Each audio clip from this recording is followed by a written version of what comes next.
Il y a une urgence à changer. Pas besoin d'aller à l'autre bout du monde pour nous engager. Et donc de sortir à nouveau de sa zone de confort.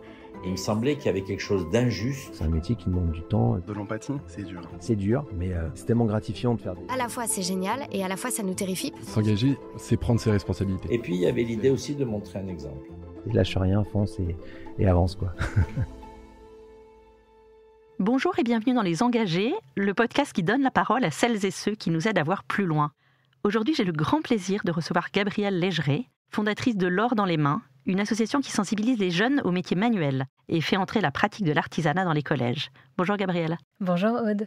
Je vais tenter de vous présenter en quelques mots, Gabrielle. Vous êtes née il y a une trentaine d'années dans un petit village de Touraine. Et après des études littéraires et Sciences Po et un engagement dans une association pour l'égalité des chances, vous fondez il y a 3 ans une association au très beau nom de L'Or dans les mains qui sensibilise les jeunes aux métiers manuels et à l'artisanat.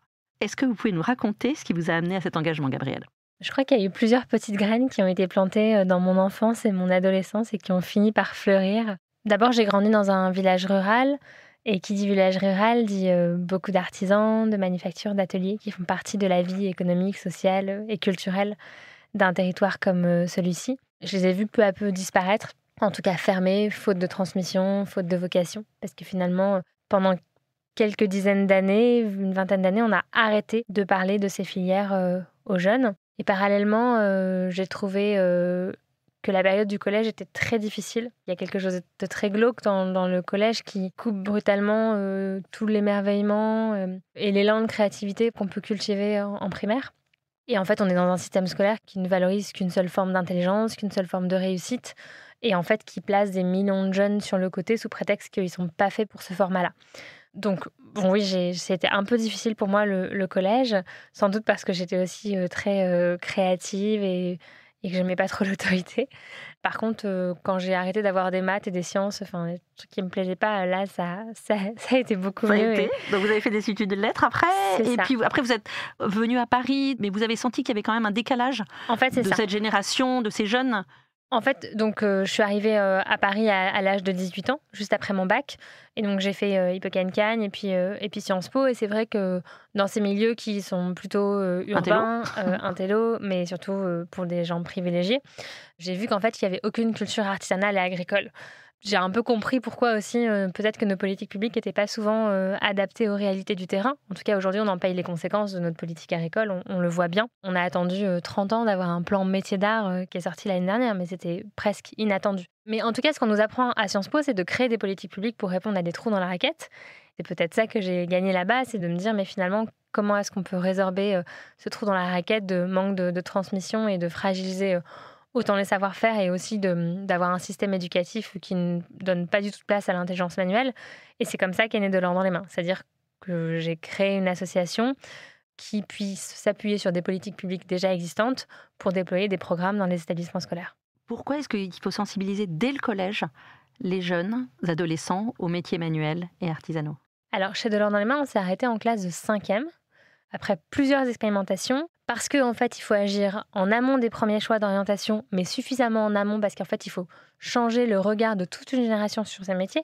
Enfin, nous, chez De L'Or dans les mains, 65% des jeunes ne connaissaient aucun des métiers qui leur ont été présentés en amont du programme. Ça veut dire que ça fait plus partie de l'imaginaire collectif de cette génération. Du coup, la 4e et la 3e, c'est presque déjà trop tard. Les élèves sont pressurisés pour absolument choisir une orientation. Et puis en 5e, ils ont encore cet élan de créativité qui est hérité de la primaire et cette capacité d'émerveillement qu'on perd en fait au fil des âges. De quel métier on parle exactement ? Nous, on a une banque de 400 métiers. C'est-à-dire que les artisans, les professionnels qui s'inscrivent pour devenir intervenants chez De L'Or dans les mains, ils doivent répondre à des métiers dans des filières.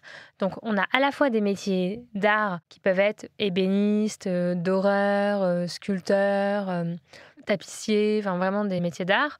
On a des métiers qui ne sont pas dans les 280 métiers d'art, mais qui sont comme couturier, plâtrier, maçon, donc des métiers du bâtiment. On a aussi des métiers de bouche. Et puis, on a des métiers aussi un peu industriels parce que je pense qu'il ne faut pas mentir aux jeunes. Demain, on n'aura pas besoin de 400 000 plumassiers. Par contre, on aura besoin de plus de plâtriers, de maçons. On est en pleine réindustrialisation. Il y a une vraie question qui se pose de qui va travailler dans ces nouvelles industries. Donc, nous, on propose tous les métiers qui placent l'intelligence manuelle au cœur du métier. Et alors, comment ça se déroule exactement, le programme ? Ça commence en 6e ?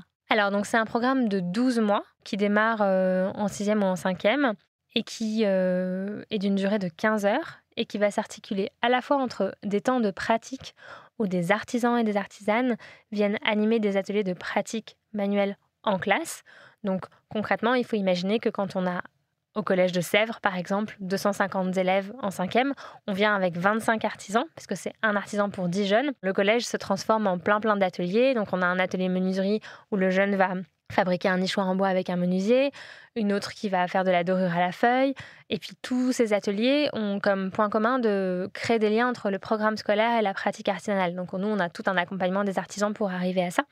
Et puis, il y a des temps où on n'est pas là, où des artisans ne sont pas là, qui sont vraiment en classe entre l'enseignant et l'élève, où ils vont aborder nos outils pédagogiques pour nourrir vraiment le programme scolaire. Et donc, ce sont des exercices de maths, de physique-chimie, qui juste mettent en pratique le quotidien d'un artisan pour calculer des aires, pour faire une facture, pour comprendre le lien entre le château de Versailles et la feuille d'or, pour vraiment qu'en fait, ces thématiques puissent venir incarner et nourrir le programme des enseignants.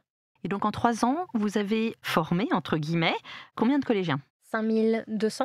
On est une jeune association et là on a une vraie croissance, ce qui est, je crois, un signal aussi très positif pour le secteur, puisqu'on est passé de 1500 jeunes à 4000 jeunes en 1 an.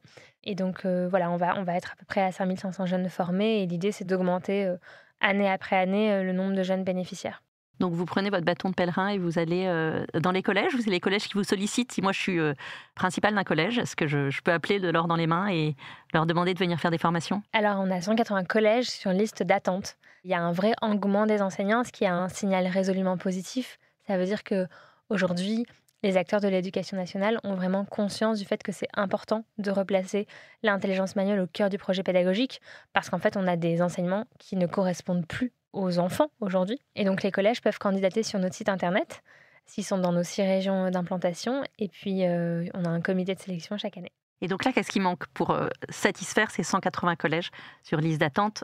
C'est les moyens, l'organisation ? C'est du temps pour se structurer. Je pense qu'il ne faut pas aller trop vite dans l'éducation nationale parce qu'il faut faire les choses bien. Mais c'est c'est les mêmes enjeux de croissance d'une start-up qui ne peut pas absorber tout son flux d'un coup parce qu'elle a besoin de se structurer, de former ses artisans, de former ses enseignants, de recruter. Donc c'est ça qui met du temps et puis évidemment des sous.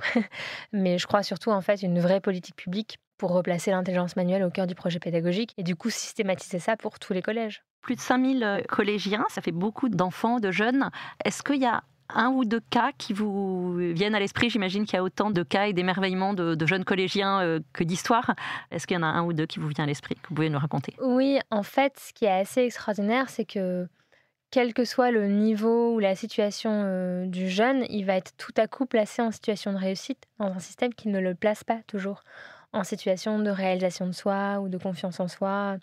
Et donc, on a des élèves, je pense notamment à un petit Ruben, plutôt pas très bavard, plutôt introverti, selon le dire de ses enseignants, qui n'a pas des très bonnes notes, qui redouble sa 5e, et qui s'est retrouvé dans l'atelier broderie, et qui a fait une broderie extraordinaire, qui était animée par l'artisane d'un atelier qui travaillait aussi pour Chanel, et qui m'a dit mais j'ai jamais vu autant de talent dans les mains d'un si jeune garçon.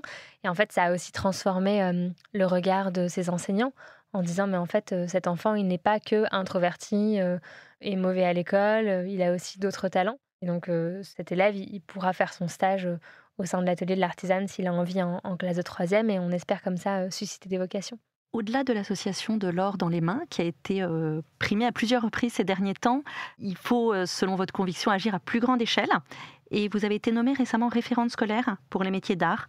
Qu'est-ce que ça signifie et quelle est votre mission ? Donc le plan métier d'art qui a été annoncé par le gouvernement en mai dernier, qui était porté par Rima Abdul-Malak, ministre de la Culture, Gabriel Attal, ministre de l'Éducation nationale, Olivia Grégoire, ministre de TPE, PME, Artisanat, Tourisme, est un plan sur 3 ans pour restructurer les métiers d'art et il s'articule autour de 4 verticales, la jeunesse, la formation, les territoires, l'international et développement-création. Et pour chacun de ces axes, il y a un référent.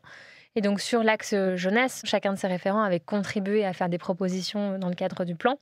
Et donc maintenant, il faut mettre en musique ces propositions et faire des préconisations au cabinet ministériel pour aller un petit peu plus loin. Mais donc concrètement, c'est accompagner de nouvelles structures qui font de l'initiation au métier d'art pour être éligible sur le pass culture et pour pouvoir systématiser ça facilement dans d'autres établissements scolaires. Donc, il y a de l'or dans les mains, mais pas que. Il y a d'autres programmes qui proposent des actions similaires. On a tous notre propre méthodologie, mais il y a aussi des tiers-lieux qui font des animations pour les jeunes dans les centres sociaux, sur le temps scolaire, extrascolaire, périscolaire ou scolaire. Donc l'idée, c'est de mettre en musique tout ça, c'est de travailler avec l'ONICEP pour créer des supports sur l'orientation au métier d'art à destination des jeunes. C'est enrichir le catalogue des stages de 3e et de seconde sur les plateformes d'État comme Un jeune, une solution ou Mon stage de 3e. Donc ça veut dire prendre son bâton de pèlerin et aller voir les entreprises artisanales et les artisans et leur dire est-ce que vous avez envie de prendre un stage de 3e d'une semaine, ce qui peut être aussi très contraignant, mais qui peut être assez déclencheur pour susciter des vocations. Voilà, donc ce sont ces axes-là. Et puis nous, en tant que référents, on met en musique tout ça avec les différents opérateurs. Et puis on a aussi vocation à proposer des préconisations pour aller plus loin. Moi, j'aimerais bien qu'il y ait un plan qui s'appelle « Un jeune, un artisan », qui permettrait à chaque jeune de France et de Navarre d'avoir dans sa scolarité, plusieurs fois dans l'année, une rencontre avec un artisan où il va fabriquer avec lui un objet de A à Z et donc complètement changer à la fois son regard sur les métiers de la main et prendre conscience qu'il a de l'or dans les mains. Est-ce que vous sentez que les mentalités évoluent ? Et est-ce que ce qui était considéré un peu comme pour une orientation vers l'artisanat ou les métiers manuels comme une voie de garage, entre guillemets, est en train d'être mieux considéré dans notre société aujourd'hui qui prône l'intelligence artificielle et parfois des parcours d'une intelligence plus académique ? Je pense qu'on vit un momentum. Ce qui est sûr, c'est que l'intelligence artificielle, elle ne va pas trop abîmer les métiers d'artisanat, mais elle va en abîmer beaucoup d'autres. Mais ça sera peut-être les derniers qui seront un peu sauvés. En fait, il y a eu beaucoup de reconversions. Et aujourd'hui, c'est ça qui tient la transmission des savoir-faire, c'est-à-dire qu'il y a toute une génération qui a fait HEC, qui bosse dans des cabinets de conseil derrière des Excel et qui en a un petit peu marre de ne pas comprendre le sens de ce qu'ils font et se reconvertissent.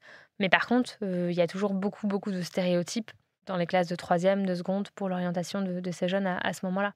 En fait, il est là le problème. Il est vraiment sur l'orientation des jeunes qui ne vont pas dans ces métiers parce que c'est trop considéré comme une seconde voie, comme une voie de garage, parce que les parents freinent des cas de fer parce qu'ils pensent que leur enfant va pas du tout bien gagner sa vie, alors que je pense qu'envoyer son enfant qui n'est pas très à l'aise scolairement, ou pas en fait d'ailleurs, et qui a envie de faire des choses de ses mains, mais combien de fois j'ai entendu dire c'est dommage, vous êtes sûr que vous allez en filière professionnelle, vous avez des bonnes notes, il vaut mieux aller en filière générale. Et en fait, aujourd'hui je le vois, hein, c'est pas parce qu'on fait 5 ans de droit qu'on a un salaire bien supérieur à celui d'un bon artisan. Merci beaucoup Gabrielle. J'en viens à la dernière question. Si vous étiez à ma place, quel engagé inviteriez-vous à ce micro ? Quel engagé j'inviterais à ce micro ? Salomé Berliot, avec qui j'ai travaillé à la création de l'association Chemin d'avenir et qui m'a beaucoup marqué dans mon parcours et qui, je pense, à qui je dois beaucoup sur la réussite de l'or dans les mains et qui, elle, s'est attaquée à un angle mort des politiques publiques qui est la jeunesse rurale. On a beaucoup parlé des difficultés des jeunes des banlieues dans leur orientation. Il y a eu beaucoup de mécanismes qui ont été mis en place.